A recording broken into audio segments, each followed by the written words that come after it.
Doom Eternal is the best single-player shooter created in recent memory, probably only matched by the last Doom game in 2016 by the same studio, which is a contentious and argumentative point considering that shooters are probably the most oversaturated market currently out there. So, today we're going to go ahead and tackle what makes Doom so great and what makes some of the design decisions they made trying to top their last great game not work out so well. And so I can represent it in its most glorious and best game design fashion, we'll be playing it on the hardest difficulty, Nightmare. This is the Doom Eternal Nightmare Review.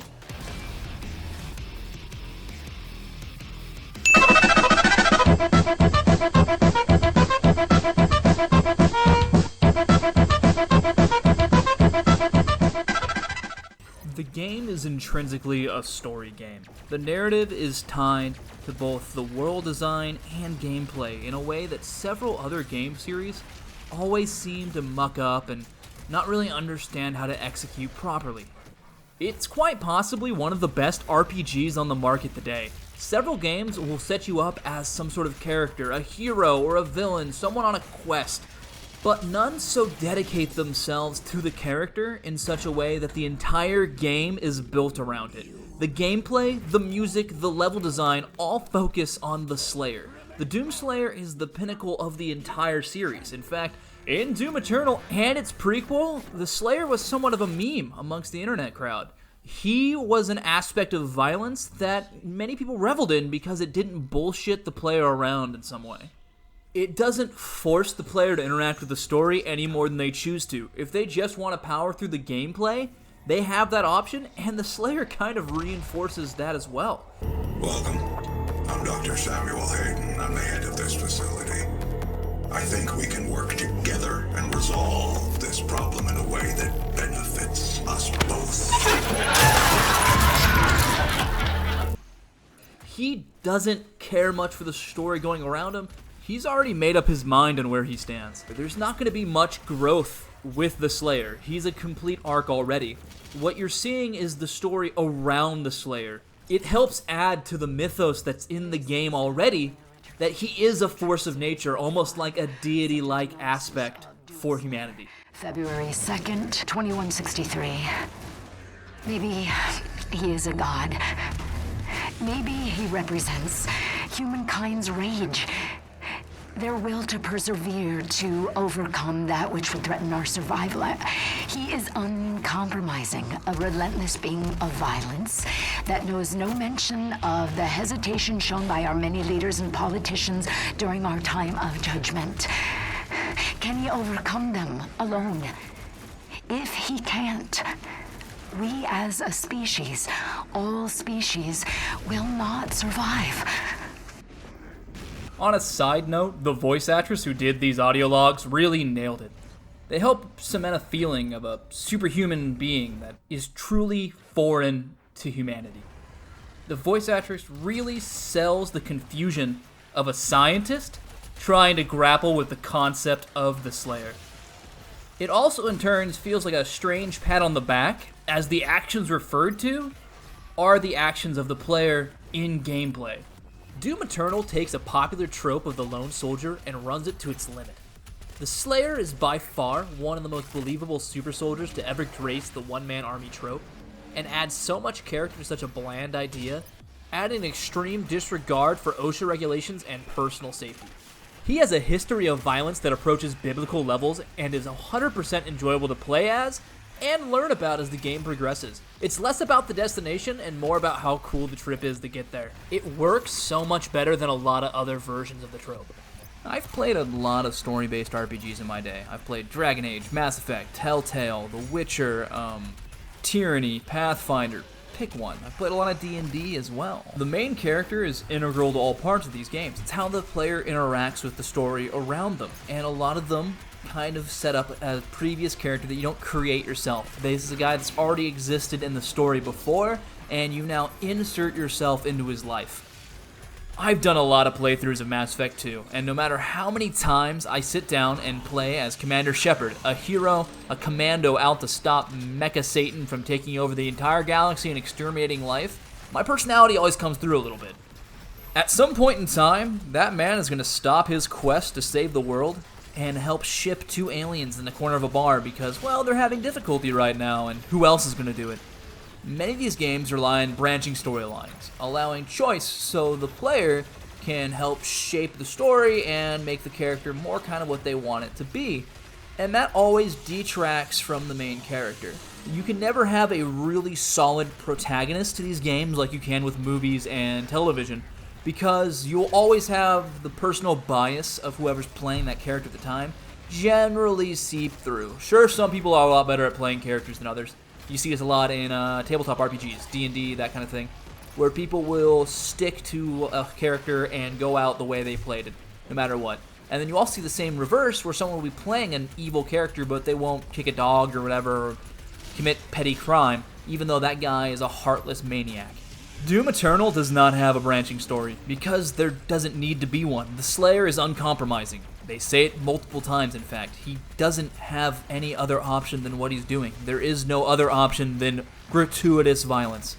And that doesn't detract from this game and the story it tells, even though many games completely avoid the idea of not having a branchy storyline, because people feel like that's railroading them down a lane, it's kind of boring, and they want to have some sort of control over the story. In fact, there's only one choice of note in the entire game. When you retrieve the super shotgun for the first time, you will control a demon. That demon will come back and offer you your legendary weapon, grovel before you, and give it to you. It's of no threat to you. I checked the first time, see if it would attack me. It just sits there. You have the choice to leave without killing it. I have never once, either in my original playthrough or replaying this to get footage for this review, hesitated at slaughtering this dirty demon in his own home, because that's what you do, because you're the motherfucking Slayer. There really isn't much more to talk about without going into spoilies and all sorts of really stuff I don't really want to touch on for the review. So if the premise is interesting, stick around, because that's just the set dressing for the core gameplay. Doom Eternal really shines in its uncensored and unashamed approach to the utterly hyper-violent and the absurd. It has made some key changes to the 2016 formula to keep things interesting, most of which turn out pretty well. I always like to pay way too much attention to the tutorial, because whatever a developer puts here is going to be the core design philosophy of the entire game, and will stick with you the entire time you're playing. The Doom Eternal tutorial skips right into the action, giving you a shotgun and zombies to slaughter, and very quickly introduces you to the chainsaw, which is the cornerstone of the entire game. Doom Eternal uses an engineered scarcity of having very low, especially in the early game, upper limit to how much ammo you can have at one time.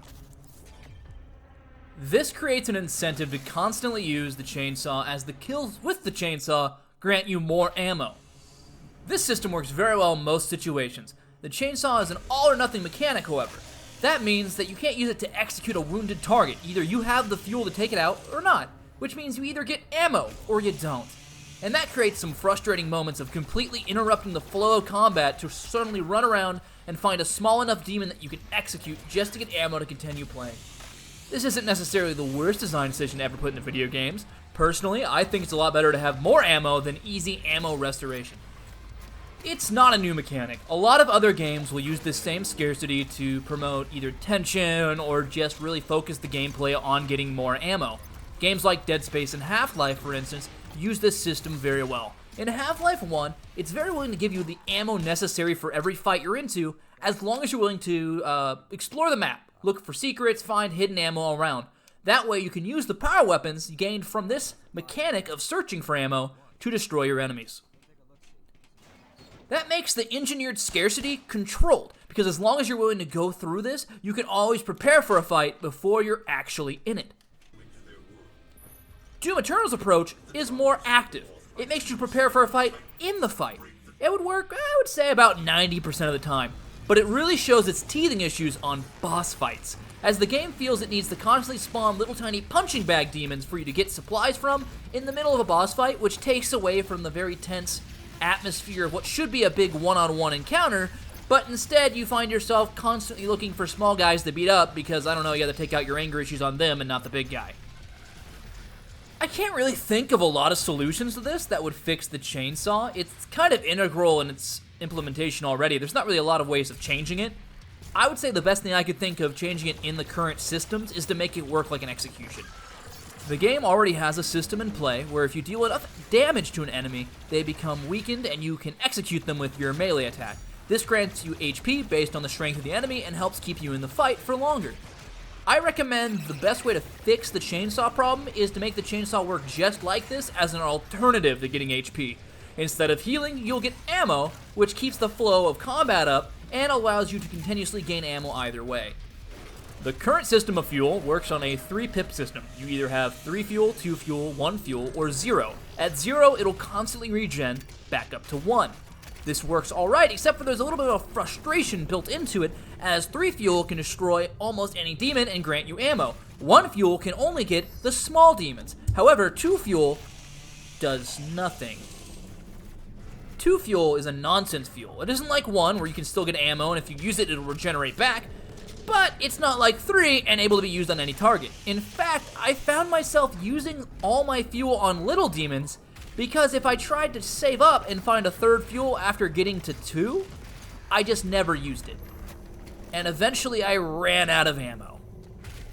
How does this affect the combat of the game though? The combat really is the primary focus and shining star of Doom Eternal. It's high-octane, high-speed murder and rewards accurate placement of shots and situational awareness, as well as giving the players the tools to kill stylishly to boot.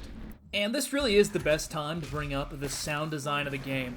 Now, I'm not going to sit here and try to convince you that the music and everything else is top tier, because it is, and that's like convincing you the sky is blue. I don't need to tell you that music in Doom Eternal is great. It's just great. What I want to talk about is the weapon noise and everything else that goes into sound design, especially the enemy noise. And I'm not going to tell you it's great either, just to listen to it and make up your own mind.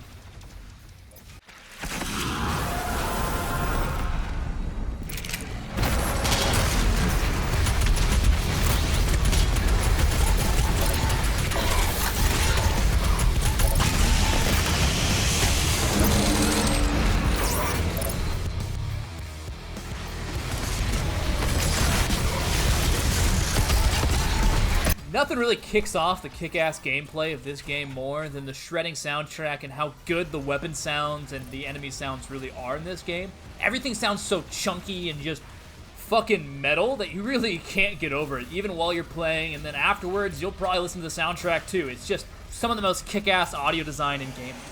And that extends even to some of the less metal parts of the game.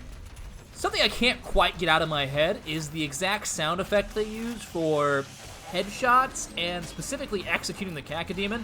It's almost black comedy after a certain point where it just sounds so comedic and out of place that I can't unhear it now. And I think that really adds to the satire of the Doomslayer. He is silly in a way.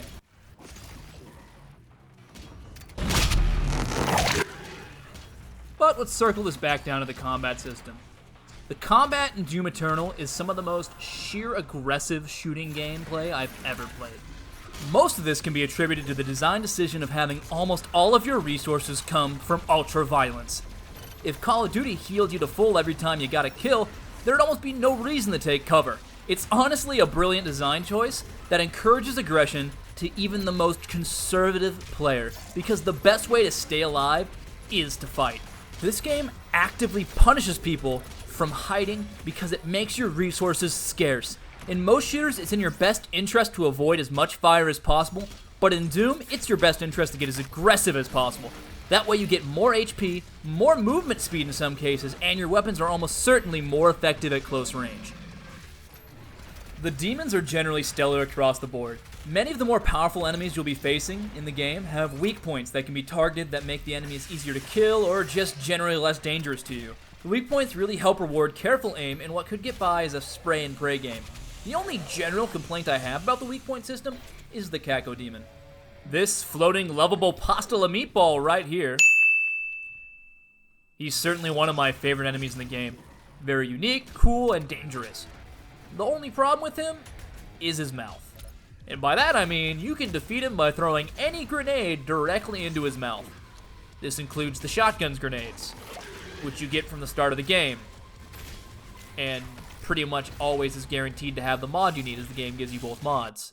To compensate for this glaring weakness, this dude hurts. NANI? A lot! To the point of you either have to blow him up before he blows you up. It's kind of just poorly executed and makes killing him any other way than his weakness feel horribly inefficient. It takes away a lot of the fun of fighting the enemies when you know there's just an instant win mechanic that you can do to kill him. And I think stunning him if he ate a grenade would be just as good as instantly killing him, at least because it would make him less of a threat to you. At least I still have you, Pain Elemental.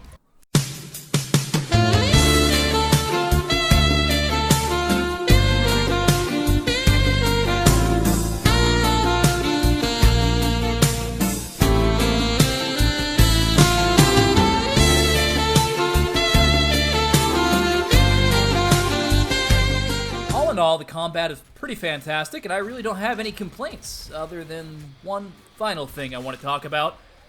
Only one enemy that warrants any real deep discussion, but it's going to be a loaded talk, and we'll save that for the last. Moving on, we'll quickly talk about the weapons of Doom Eternal. The game really doesn't pull any punches in this category. In fact, it skips the impy starting pistol of the first game and moves you right on to wielding big boy weapons. Each weapon, except for the power weapons at the end of the game and the super shotgun, have 2 mods, which vary how the weapon is used pretty extremely, which is great, except for a few notable exceptions. The full auto shotgun mod sounds neat until you realize how controlled the resource ammo is in the game, and realize even at the end of the game, when your shotgun is max strength, you will even return some ammo on its kills. It's extremely ineffective though. I felt the same way about the remote detonation missiles for the rocket launcher. Both the shotgun's explosive mod and rocket's lock-on feature are so much more effective and useful that there really isn't a reason to use the lesser effective mod, considering they're mutually exclusive and you can't have them on at the same time. This runs right into the second problem I have with the weapon system in the game. Many of the weapons share the same ammo resource. The machine gun shares an ammo resource with the chain gun, the shotgun with the super shotgun, and the plasma rifle with the ballista. The only problem with that is, with ammo being such a conserved resource, I found that myself and many people I've asked about this frequently only used one weapon of the weapon type. That meant I used the super shotgun over the regular shotgun, I used the combat rifle over the chain gun, and I used the plasma rifle over the ballista, mostly because of ammo reasons. If I was going to be using one weapon, you would generally burn through a lot of the ammo so fast that switching between a plasma rifle and a ballista would just hamper your ability to do combat, which isn't the best idea. With the current chainsaw system in play and the fact that the chainsaw gives all ammo all the time, in fact in the beginning of the game the chainsaw will give you ammo for weapons you don't even have, I don't see why they wouldn't just spread the ammo out a little bit more. Maybe it was to make you run out of ammo faster, I'm not sure. I think that's kind of lame. It would almost be more preferable to give even less ammo to each of the guns and have them all be on their own kind, because then, hey, maybe at least you could use stuff you didn't use before. Throughout the game, you'll unlock many power weapons. The first of these is the BFG 9000, which is silly because it's also the best of these. This weapon will clear the screen and deal massive damage to everything in front of you. The only thing that it shares ammo with is the Unmaker, which is like a BFG 9000 that does less damage. Don't use it, ever. Just ignore it. You will also get access to the Slayer's Crucible, which is essentially just a power sword or a lightsaber. It literally one-taps everything in the game except for the Marauder. The weapon itself is a point-and-click interface that deletes everything in front of you. My only real complaint about this weapon is that in some parts of the game you have no ammo for it, and near the end you have too much ammo for it. What does that mean for the overall balance of combat in the game, though? Honestly, not a lot. My personal preferences didn't really affect anyone else's, from what I can tell. I kind of picked a playstyle and weapons I liked, and several people didn't even use the combat rifle when I talked to them. They just used the chain gun. Yeah, it's really personal preference, so I don't think there's one weapon that's really overpowered other than, say, the ballista. That just does a lot of damage for the ammo it consumes compared to the plasma rifle. But I still use the plasma rifle because I thought it was fun, so I don't know. Sue me. The last thing that needs to be talked about for the game is the difficulties. I played through the entire game my first time on Nightmare, and I played through a re-recording it also on Nightmare. I feel like that's the optimal way of playing the game. The game seems to be balanced for the high-octane, high-risk, high-reward gameplay of Nightmare. When I lowered the difficulty, I found the game was very forgiving and allowed you to kind of get away with a lot more nonsense. I don't think the game's designed that way. It seems to be heavily focused on using the dash move to dodge enemy attacks and to move around the map. Honestly, I can't recommend Nightmare mode enough. It feels like the way the game was meant to be played. The only glaring omission from Doom Eternal seems to be the lack of the arcade mode that was really popular with 2016. The arcade mode was a remix of all the levels that allowed you to replay with all of the unlocks and none of the progression, and a lot of the platforming sections skipped out entirely. So you can do kind of a score attack mode that allowed you to build up points, and that way you can kind of rate yourself against other players or just speedrun yourself. I don't know why they didn't bring that mode back. Personally, I don't have a lot of faith in Bethesda, and when I look at their game plan for this, they seem to replace arcade with master levels, which is advertised from the start of the game, unlike arcade being added later as like a free DLC. But they only put one level in there for everybody, and the other level of the 2 playable master levels is for pre-purchasers only. It seems like their planning is to sell us the master levels all one at a time to make a few extra bucks, which is, kind of underhanded. I'm not really a big fan of that. I would rather they just give us the arcade mode. Sure, the master levels are fun from what I've played, but honestly, it feels just money grubby and completely out of the ordinary for Doom. Alright guys, I think that closes out everything I had to say about Doom Eternal, and... oh no, he found me. Demonic presence, threat level 5, entering main laboratory.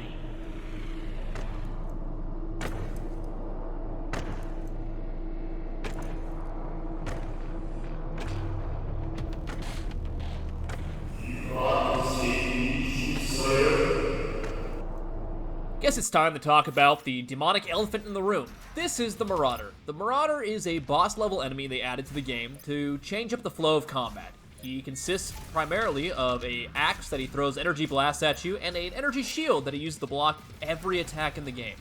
Unless you attack him mid-attack when his eyes flash green, he's functionally bulletproof unless you are to spam explosive weapons near his feet.